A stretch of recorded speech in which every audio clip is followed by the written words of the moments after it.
Alright, today I'm going to give you guys a detailed look at the Star Wars Episode 1 figure, and it is Darth Maul with the speeder, and this is by Hot Toys, and I'm actually very surprised. This is considered DX.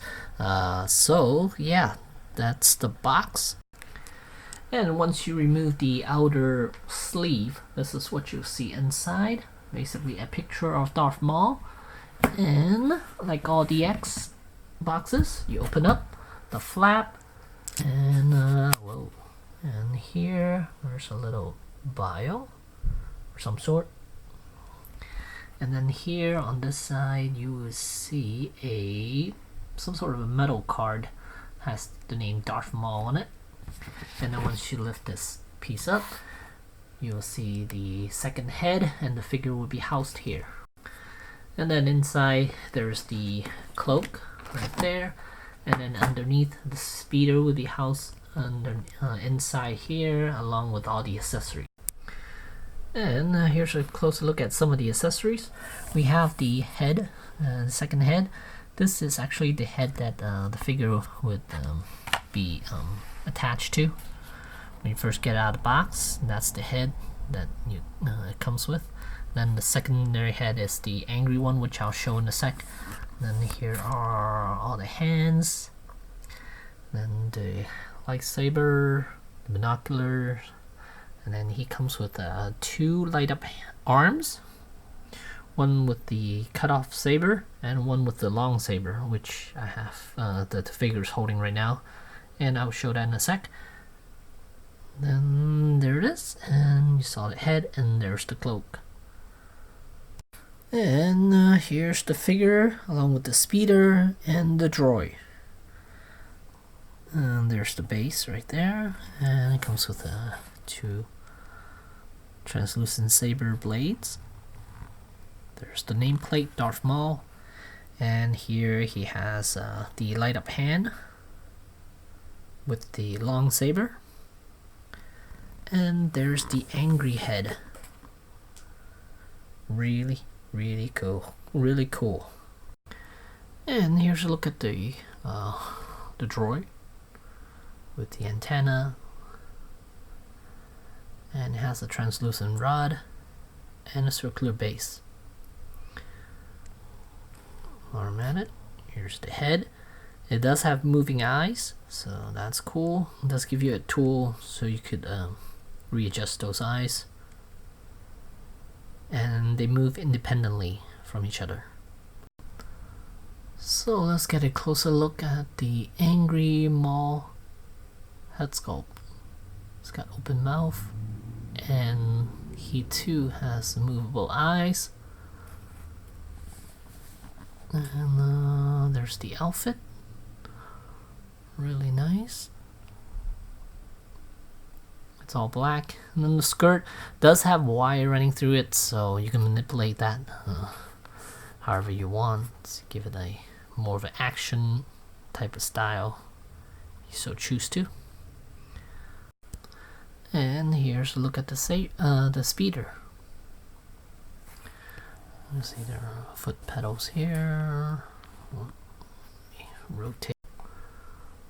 And there are the foot pedals. Then up here we have the control panel,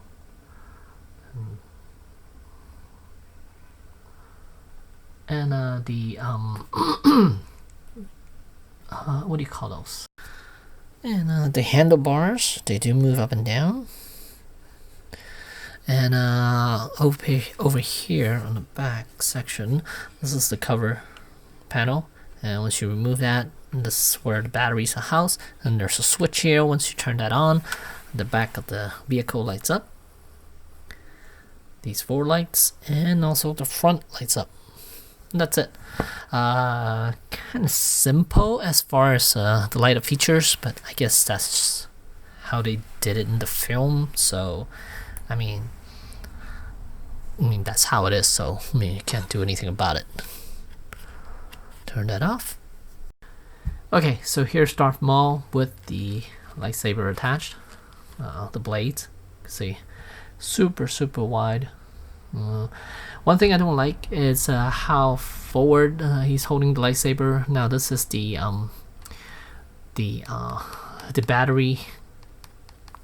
battery operated arm, so you cannot move the saber up or down at all.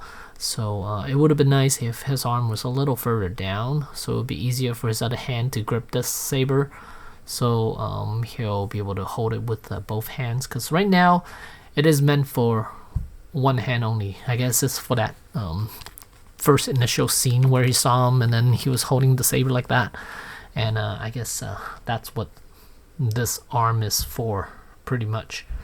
But yeah, I wish the saber was a little further up.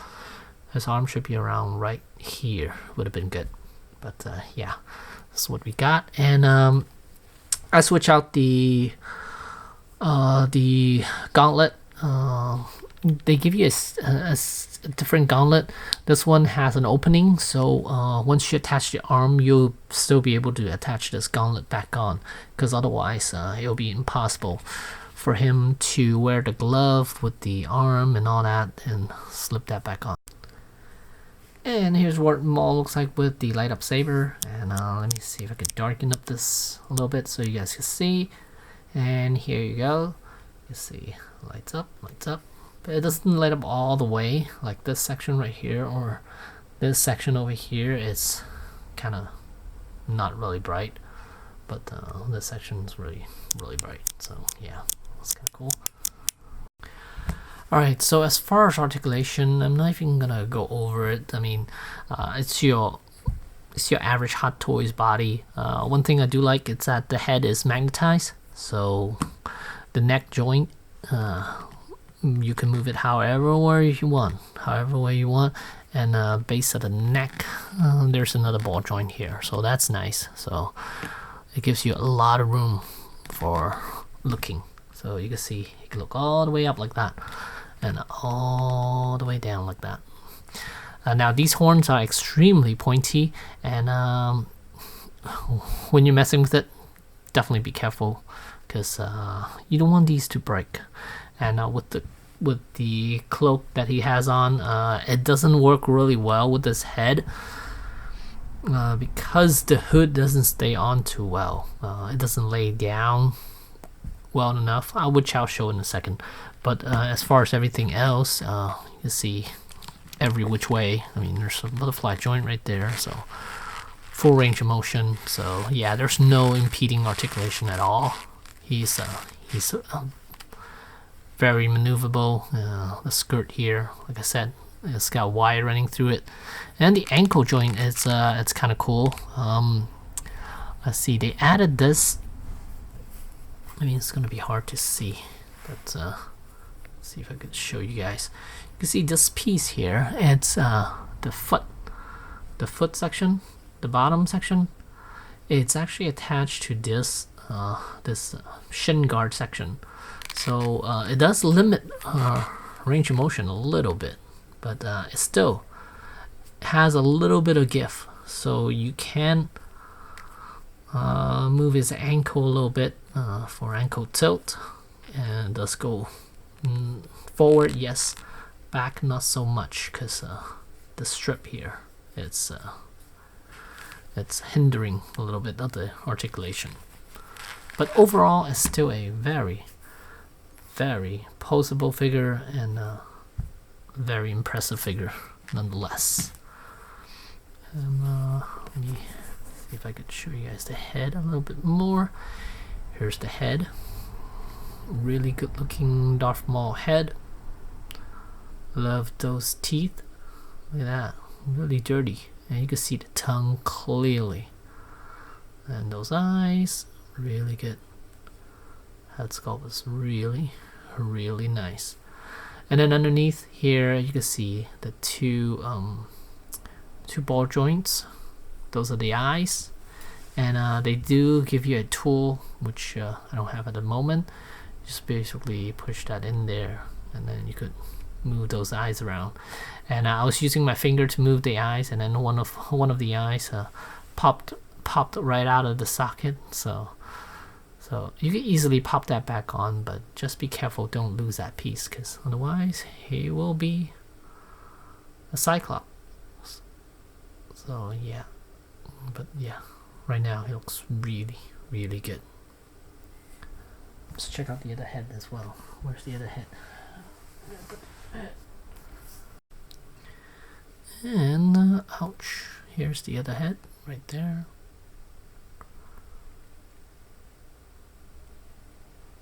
Again, a really, really good looking Darth Maul head sculpt.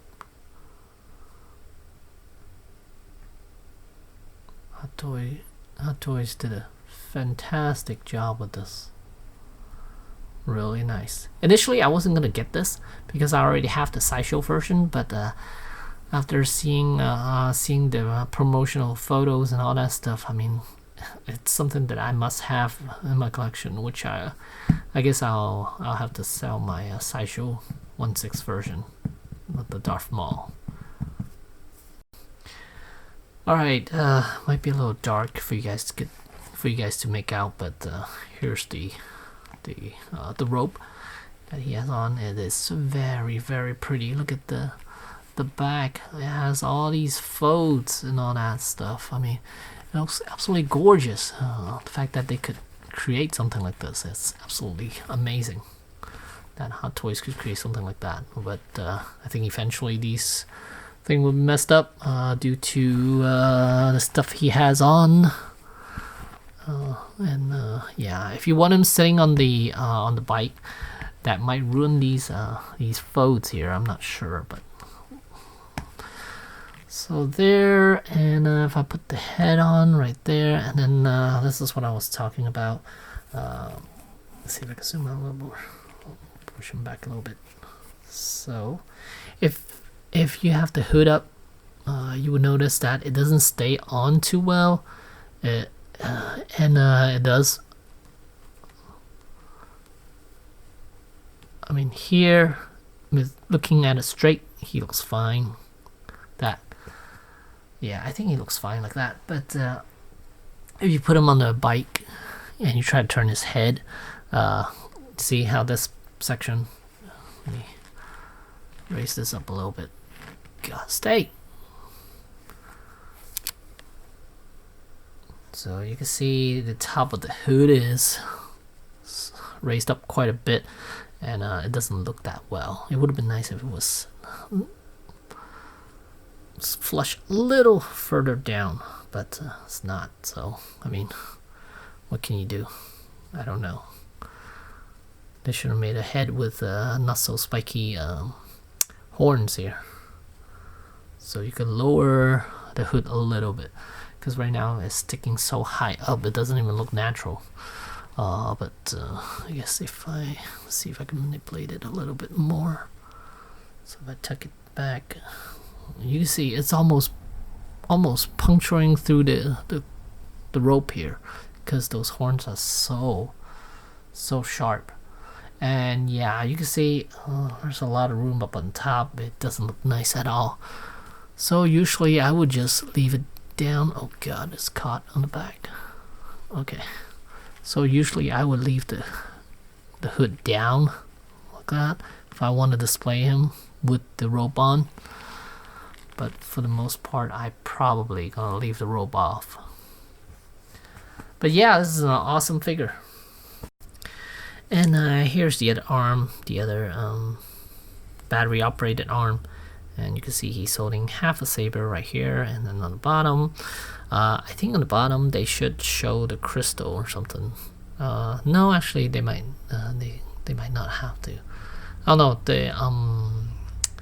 I think the Master Replica version of that, the FX Saber, they do show the crystal on the bottom, but here in the Hot Toys they just show some wiring or something, and that's it. But I don't know which is correct. I don't know whether you can see some sort of a crystal down here or not, but yeah, that's the light up hand. And then let's show you guys the binoculars. Here it is. Look at it. It does look like it's made out of metal. They did a really good job with the silver paint now. Much better than a few years ago. I guess with the Iron Man, they keep doing better job with the silver paint.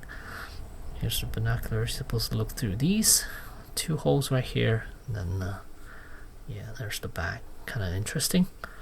But, yeah, good accessories to have. And then one thing I'm very disappointed is the lightsaber here. Let me zoom out a little bit. Focus. And you might notice, you might not, I'm not sure, but if you look closely, you'll notice it's bent. This portion here is warped. Look at that. If I stand up straight, you can see this top half is warped over to the left side a little bit. So if you add the blades on, you would really notice the difference. Here you can see with the blades on, you can see the side is leaning downward, so you could clearly see there's a bend in the hilt itself, which is a section. And this thing is detachable, so you have 2 sabers right here. And if I hold these properly, then here you can see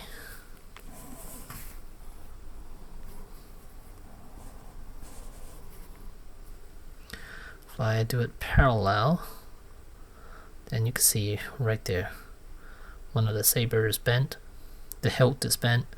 So I'm gonna try to fix it. I'm not sure whether I can, because it is hard plastic. I'm gonna try to heat it up, but I don't know what's gonna happen to the paint either. So I gotta do something about that. And otherwise, yeah, not a whole lot more to show as far as accessories. Alright, and here's Darth Maul riding the speeder, and took the cloak, the robe off. Then I realized I didn't put him on a speeder yet, so this is what you guys will get to see, I guess. And yeah, he rides this thing nicely, and in the film, even though it was shown only for a second or two, well, it was a little longer than that, but still, not a whole lot. You don't get to see this thing a whole lot in the film, but still pretty cool. Glad to have this version. I was debating on it initially whether to get just the Darth Maul or the speeder, and I ended up getting the speeder. I think I made the right choice because I do like the speeder, and yeah, I think it makes a great display piece. Just how I had it on and initially with the speeders on the back, while the figure is standing in the front, and the droid right next to it. That will go into a detail quite nicely as a display piece. So yeah, but that's gonna set you back about 405, I believe. So it's not cheap, and the figure itself, I think it's like 270 something, because they consider this a DX collection. I guess because of the moving eyes and then 2 heads or something, maybe that's the reason. But yeah, it's a very impressive piece. I do highly recommend this if you're a Darth Maul fan. I mean, you might not be a prequel fan, but you might be a Darth Maul fan, so this is still worth getting. So there you go. There's Darth Maul from Hot Toys. Thanks for watching.